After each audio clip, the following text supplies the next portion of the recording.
grave déformation des déclarations de Tebboune à Constantine.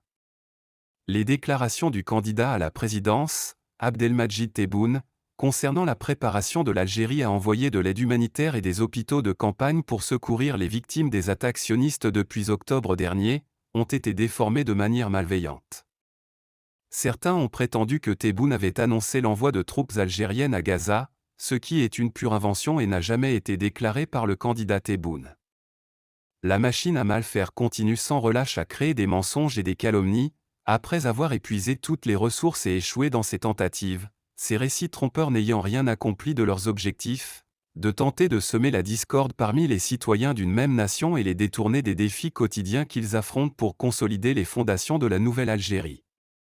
Une nouvelle Algérie poursuit son chemin de réforme en s'appuyant sur les bras de ses fils et filles, de tous horizons politiques et idéologiques, imprégnés des valeurs de la Révolution de novembre, un symbole de fierté pour nous et pour les autres. Cette révolution a accéléré l'indépendance de ceux qui étaient sous le joug de la colonisation, y compris notre voisin à l'ouest, qui ne trouvera jamais la paix tant que l'Algérie des libres avancera vers plus de grandeur, de gloire et de leadership, malgré les tentatives de découragement et les campagnes de diffamation. La dernière tentative échouée a été l'attaque contre les déclarations du candidat à la présidence, Abdelmadjid Tebboune, à Constantine, une ville riche en culture, religion et art, lorsqu'il a été accusé à tort de nuire aux relations entre l'Algérie et l'Égypte. Les propos ont été déformés hors de leur contexte, commettant ainsi une grave injustice envers deux nations frères, l'algérienne et l'égyptienne, dans une tentative de semer la discorde entre elles. Que ce soit Tebboune lui-même, ou ses concurrents Youssef Aouchiche ou Abdelali Hassani Chérif, notre position restera inchangée. À Constantine, les propos de Tebboune étaient clairs, et c'était le même message qu'il avait délivré lors de l'exposition internationale d'Alger en juin dernier, où il avait affirmé que l'Algérie était prête à établir des hôpitaux de campagne pour Gaza en cas d'arrêt des hostilités. Tebboune parlait en présence de médias nationaux et internationaux qui ont largement relayé ses déclarations pendant plusieurs jours, dans le but d'aider les équipes médicales sur le terrain à Gaza pour traiter les blessés, face à la guerre d'extermination menée par l'occupant sioniste depuis octobre 2023.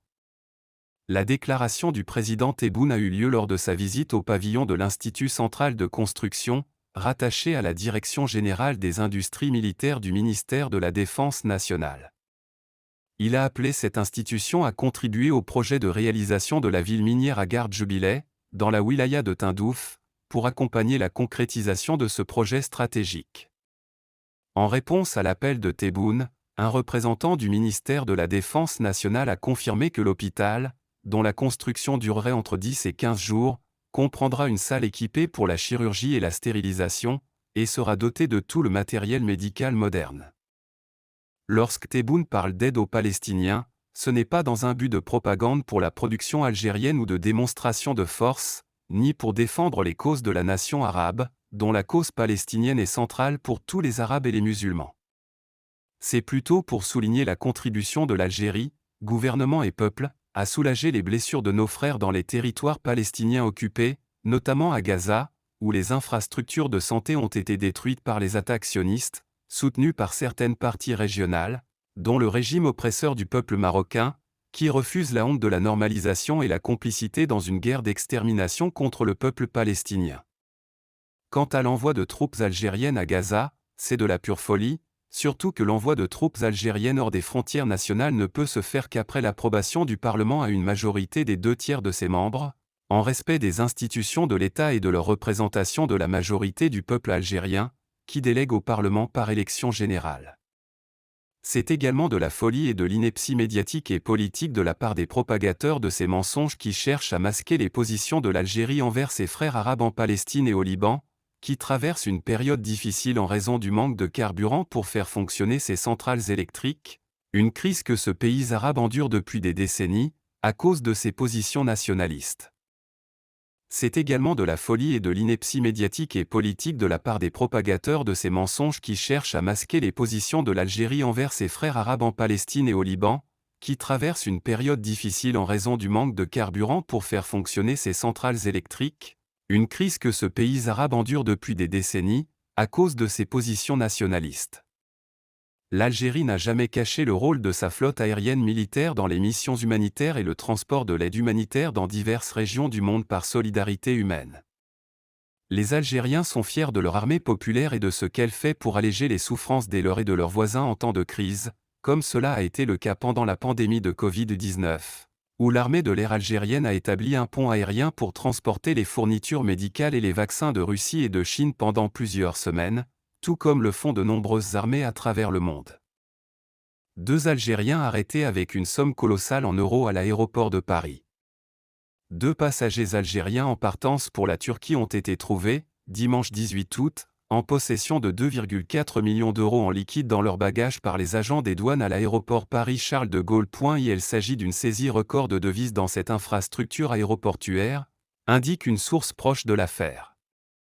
Les agents des douanes à l'aéroport Roissy-Charles de Gaulle ont arrêté, dimanche 18 août, 2 ressortissants algériens en possession d'une importante somme en devises dans leurs bagages, estimée à 2,4 millions d'euros, rapporte le média français BFM TV. Les 2 mis en cause, âgés de 32 et 39 ans, ont été appréhendés alors qu'ils s'apprêtaient à monter dans un vol à destination d'Istanbul en Turquie à l'aéroport Roissy-Charles de Gaulle. Les 2 passagers en provenance d'Alger ont aussitôt fait l'objet d'une retenue douanière opérée par les agents de la brigade de surveillance extérieure du terminal pour des faits de manquement à l'obligation déclarative de capitaux à l'exportation et suspicion de blanchiment douanier. Après décompte, les douaniers ont saisi 2,4 millions d'euros, dont une partie en francs suisses, souligne la même source. Les 2 passagers algériens placés en garde à vue. Les 2 suspects, qui ont affirmé être des commerçants dans le secteur du textile, ont ensuite été placés en garde à vue dans les locaux de l'Office national de lutte contre la fraude aux finances publiques.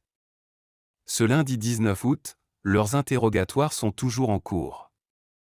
Le parquet de Bobigny a indiqué avoir procédé à l'ouverture d'une enquête.